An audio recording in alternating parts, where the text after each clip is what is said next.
الحمد لله رب العالمين الرحمن الرحيم مالك يوم الدين إياك نعبد وإياك نستعين اهدنا الصراط المستقيم صراط الذين أنعمت عليهم غير المغضوب عليهم ولا الضالين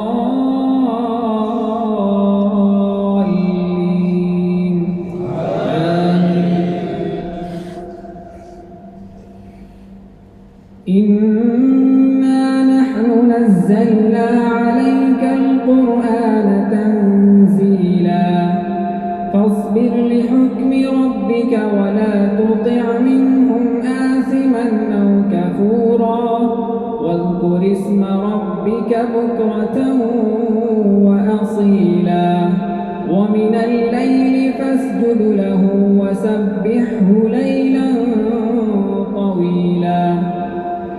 إن هؤلاء يحبون العاجلة ويذرون وراءهم يوما ثقيلا نحن خلقناهم وشددنا أسرهم وإذا شئنا بدلنا أمثالهم تبديلا إن هذه تذكرة فمن شاء اتخذ إلى ربه سبيلا وما تشاءون